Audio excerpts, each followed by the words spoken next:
Hey, you guys, we are back again for another story time for my bedroom. We made it over the weekend. We are at Monday. Go ahead and before we get started with the video, go ahead and push the button for notifications. Push the button, honey, for notifications.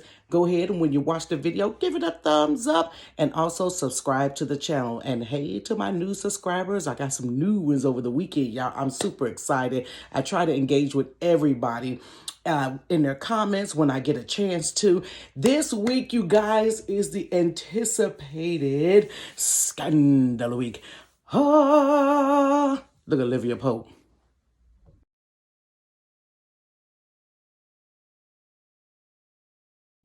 Fitz. Honey, I was so tired of that woman crying about Fitz.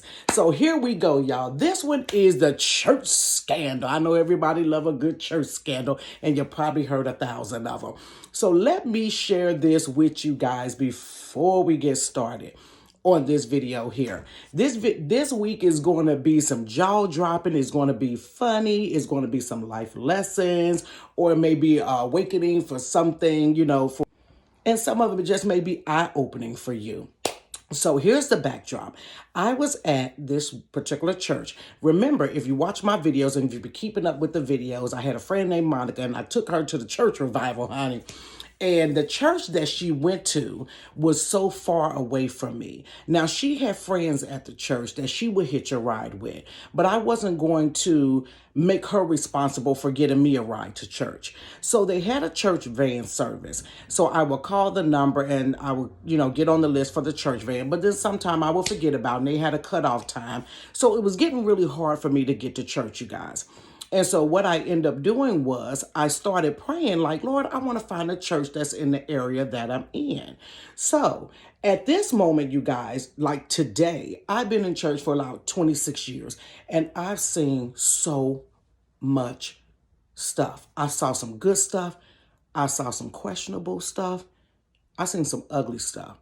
And most of the time that I've been in church, I've been in a position of leadership. So what happens with a position of leadership, you see some things behind the scenes that other people don't see. It's kind of sort of sometimes being a parishioner because you don't know what's going on in the offices and in the back rooms. And it makes you question sometimes, is these people really saved? Like, y'all really about to do this?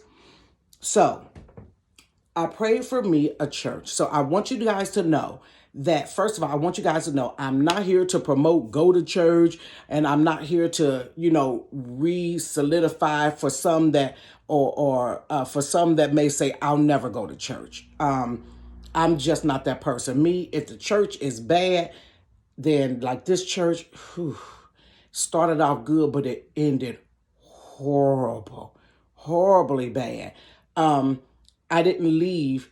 I left that church, but I didn't leave God. But I still go to church. And the reason why I go to church is because I base it off of the scripture and the word of God that says, forsake not yourself, the assembly together with the saints. Meaning at some point, all the saints should come together and actually fellowship with one another, to encourage one another, to pray with one another, all those things. So that's what I base my life on. But what you base your life on is your business, because we ain't here for that.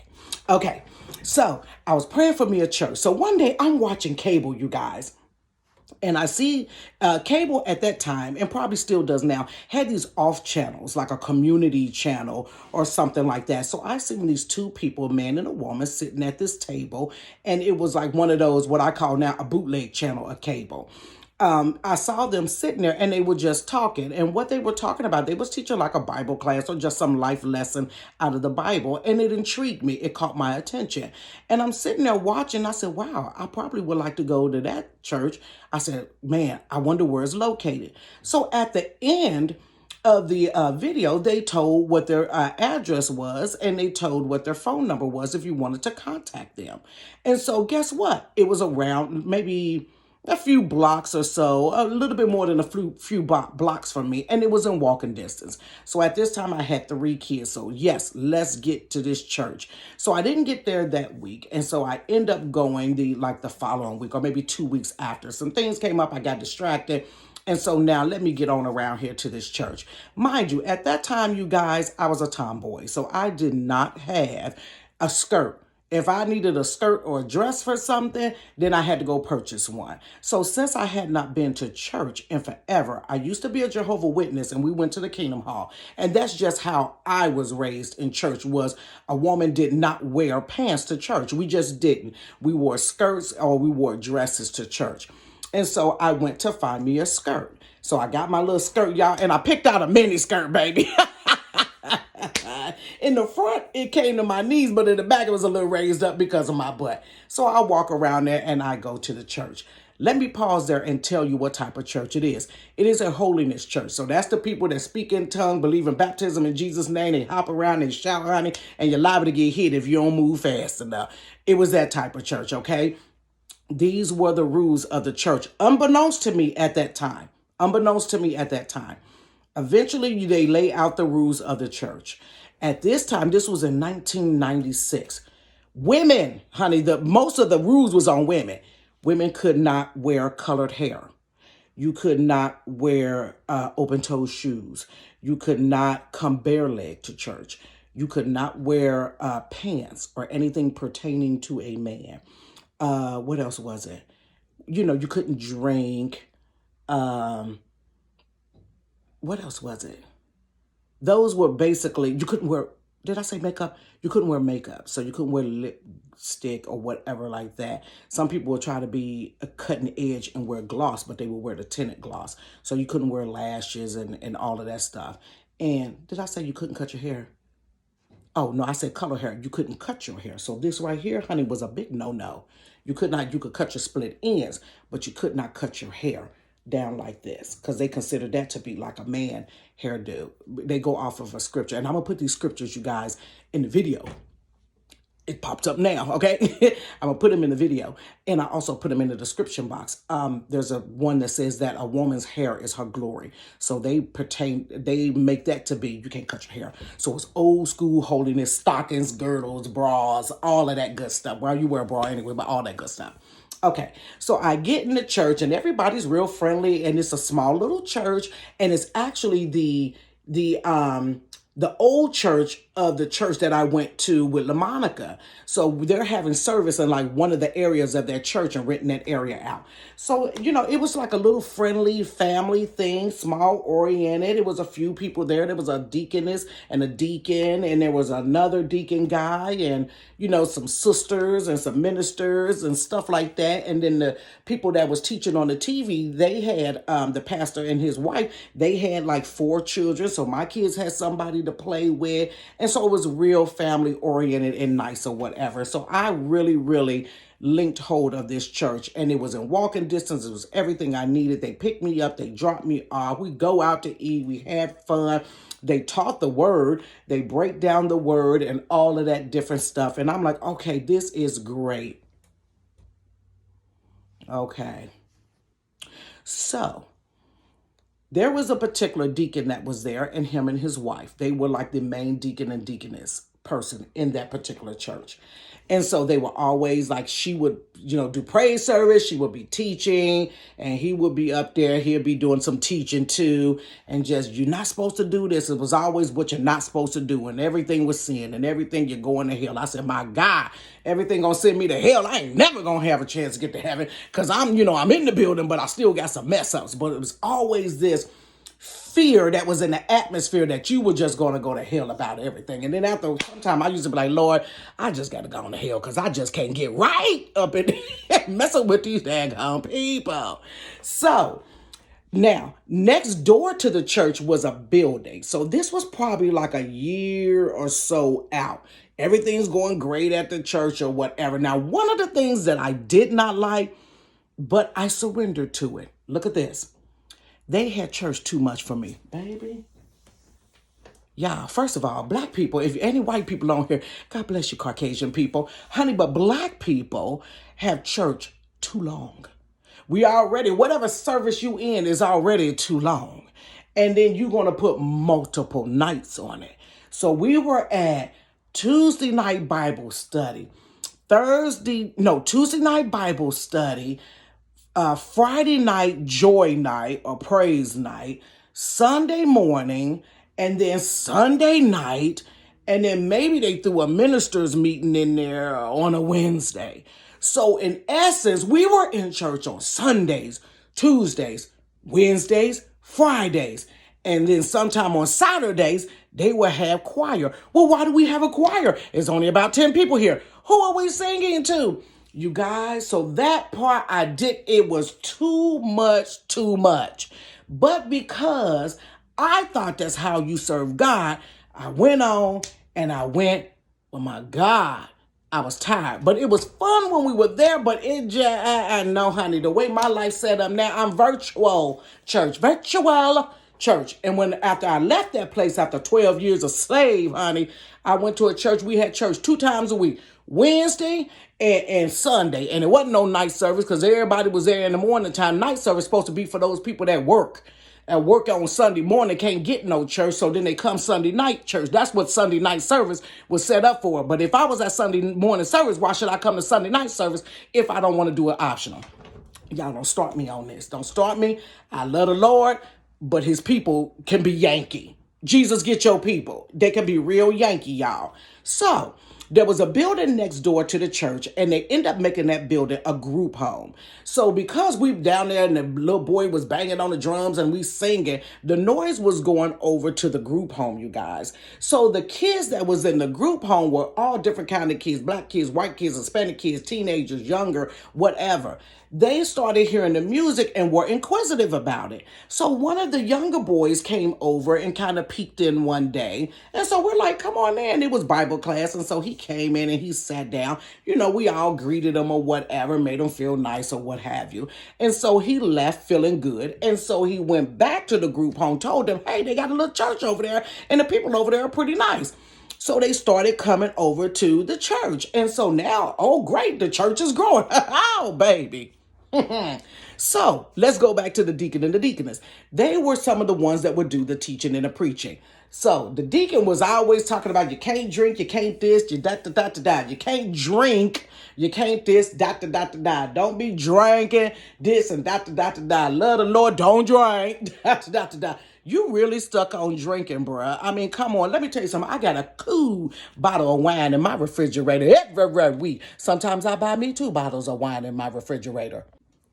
Honey, I keeps it chilled.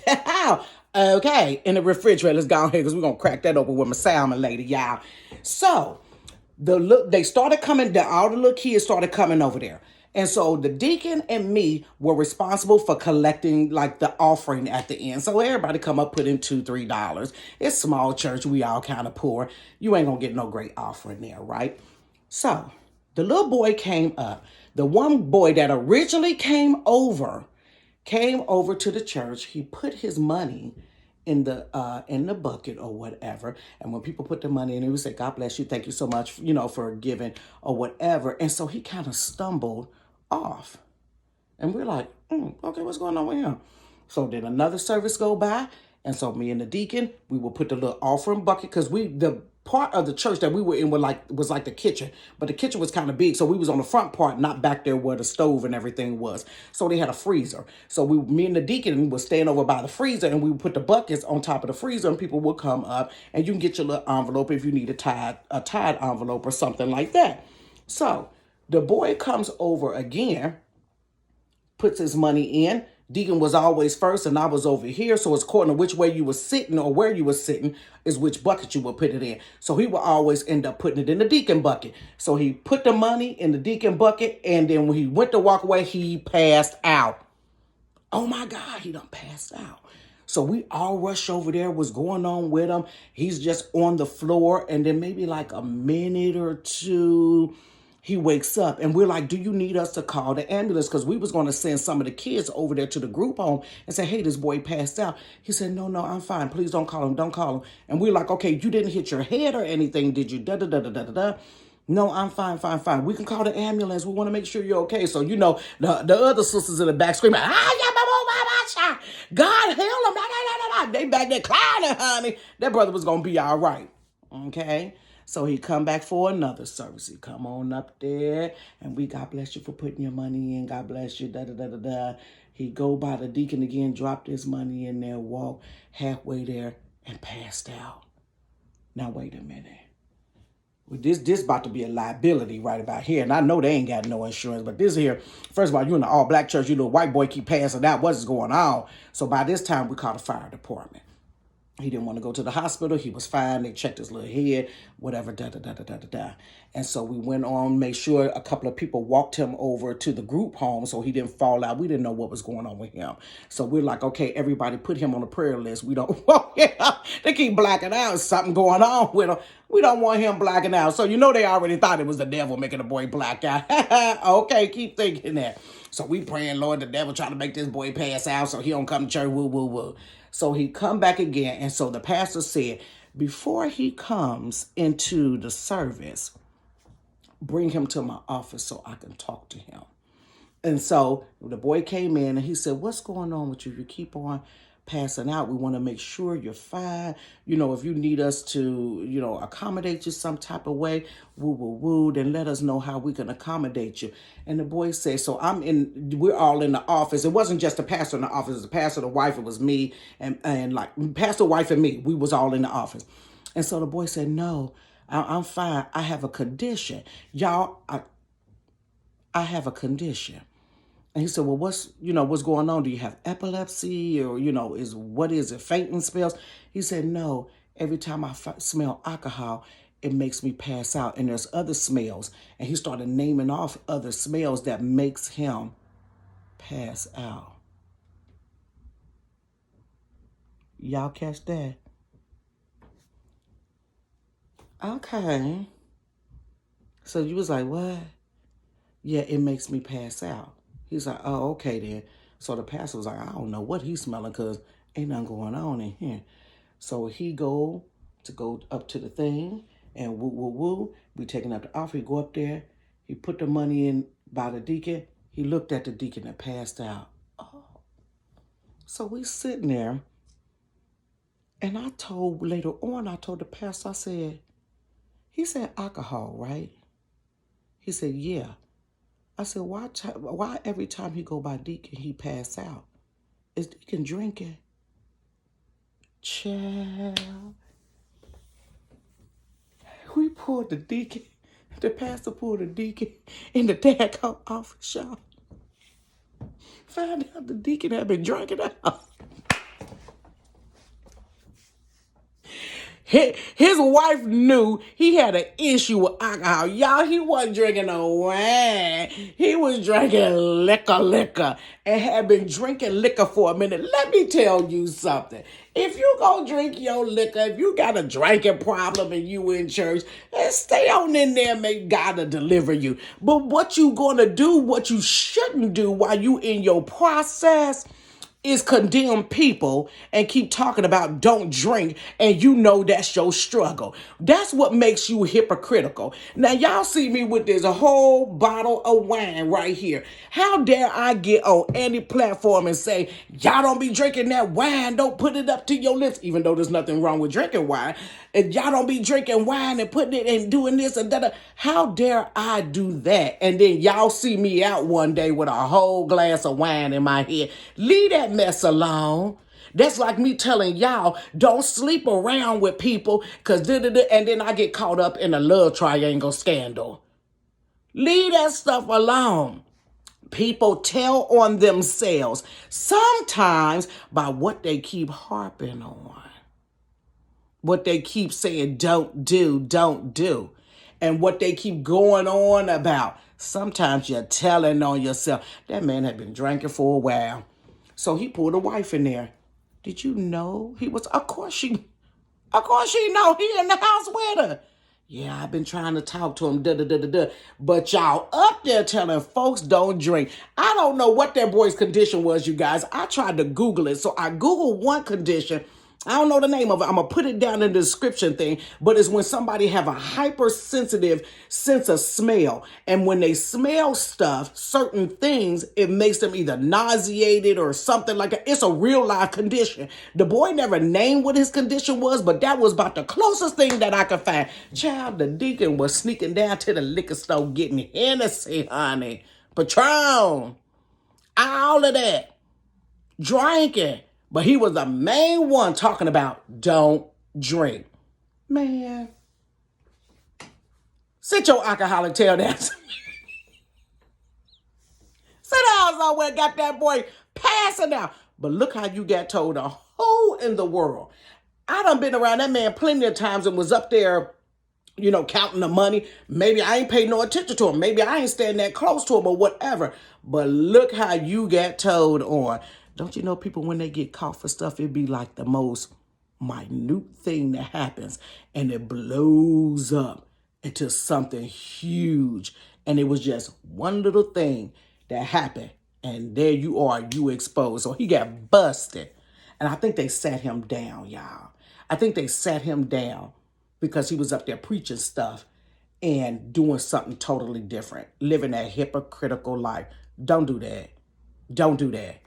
But the ones that sat him down, wait till you hear some of these stories. I ain't telling some, but it was a whole lot going on. Yeah, one of them slapped one of the people in the church, baby, and that's gonna be on Wednesday. Slapped a whole grown woman. All right then, y'all. Go ahead and subscribe to the channel. Go ahead and click the bell for notification. Get that video a thumbs up. Follow me on Instagram, TikTok, and Facebook under I Love to Giggle Too. And I will see you guys again on Wednesday with another scandalous church story, y'all. Oh, baby. Peace.